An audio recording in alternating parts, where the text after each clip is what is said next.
Hello everyone, this is Oscar from Krunch Crowd, and welcome to this week's Funsize Film review. This is one of two Funsize Film reviews that you'll be getting this week, rather. The first is of the new, highly anticipated Marvel Cinematic Universe blockbuster, Doctor Strange in the Multiverse of Madness. This is directed by Sam Raimi, who, of course, in the Marvel sphere, is most famous for directing the Sony Marvel Spider-Man films, the original Spider-Man trilogy starring Tobey Maguire. And outside of that, he's most known for the Evil Dead films, Evil Dead and Evil Dead 2. And he's made a bunch of other films that are quite high. He's quite a well-regarded director now. Full disclosure, I've not actually seen the Evil Dead films. My only previous experience with Sam Raimi's work as a director is the Spider-Man trilogy. So going in, I suppose I've not voiced this opinion publicly before, but I find that Sam Raimi Spider-Man trilogy is a little bit overrated, to be honest. I'm not as huge a fan of those films as many are. Granted, I'm quite a casual Marvel fan, and yet here I am reviewing this. It's 11:45 a.m. here, and I saw this at an 8:15 a.m. screening. Got up early to see this. But regardless, Doctor Strange in the Multiverse of Madness overall is a pretty middling MCU feature, I would say. A pretty middling entry. And that's for a number of reasons. The multiverse sort of plotline of the MCU continues in Doctor Strange in the Multiverse of Madness. I won't go too in-depth into plot details in case any of you haven't seen the trailer. Never fear. This is a spoiler-free review. There's not going to be any spoilers here, so don't worry. I'd say overall the action sequences are very visually inventive. There's a lot going on. The visual effects team, the visual effects artists are to be commended. The visual effects artists are here at the top of their game. All of the visual effects look really, really brilliant. Performances are good also. Benedict Cumberbatch is, typically good as Stephen Strange. Elizabeth Olsen is here as Wanda.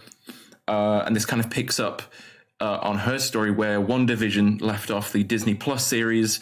So I will say, if you want additional context, if you want to fully understand where Wanda's character is coming from in this film, then I would recommend watching the WandaVision Disney Plus series if you haven't already.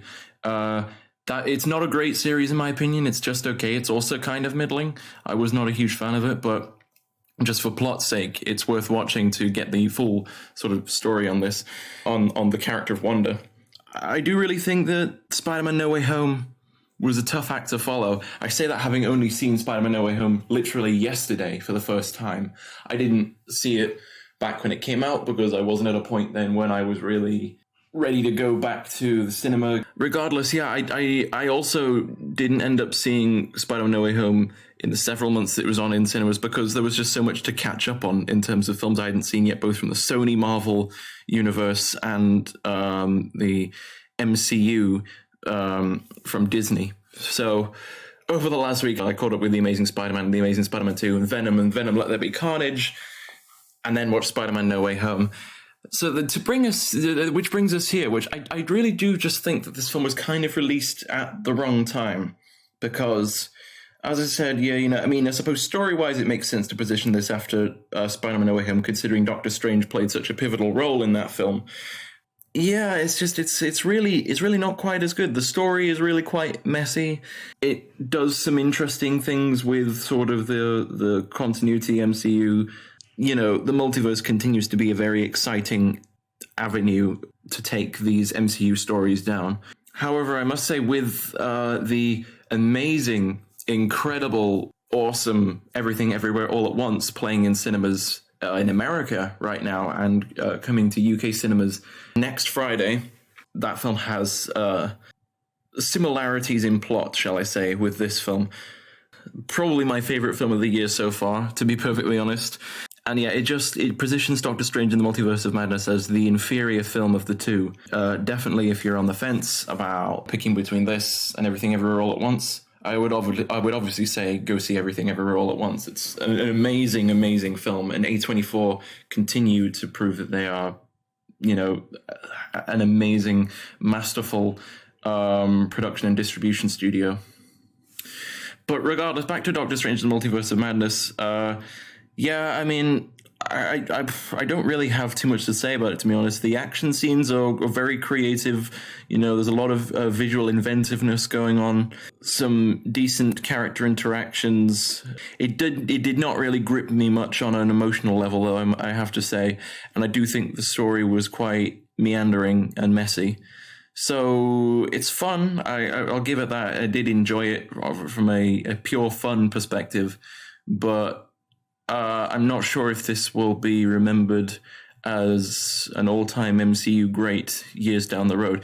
Oh, of course, I could be wrong because I'm not necessarily a hardcore MCU fan, so maybe hardcore MCU fans will feel differently about this film. But regardless, I think that pretty much sums up my review for Doctor Strange in the Multiverse of Madness. I'd say it's like at a 6 out of 10 overall, or a 3 out of 5. That's the score I gave it on my Letterboxd page. I'm not super enthusiastic about it, but it is an enjoyable, entertaining diversion, even if it's not anything particularly spectacular. For Sam Raimi fans, there are definitely more horror sequences here and sort of horror-like imagery than I've seen in pretty much any other MCU film.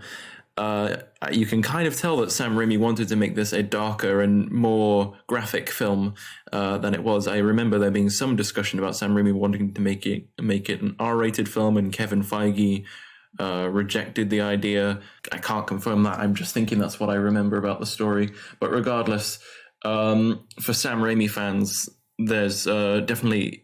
as someone who's not seen his horror films, there seems to be a little bit of a horror influence in this film. So if that's something that persuades you to see the film, then there it is. If there's any if you want to see this film though, the place to see it is definitely on the big screen in a cinema. The visuals, you can definitely make the most of the visuals on a big screen. And to be honest, I'm sure for the hardcore MCU fans in the audience, my review is not going to sway you either way, because you've probably already booked tickets to see it or are planning to see it anyway. So regardless, I hope you all enjoy the film. I wish I could have enjoyed it more. Anyway, thank you all for watching. We have another review coming out this week. And other than that, thank you all for watching, and I'll see you all next time. Bye, everyone.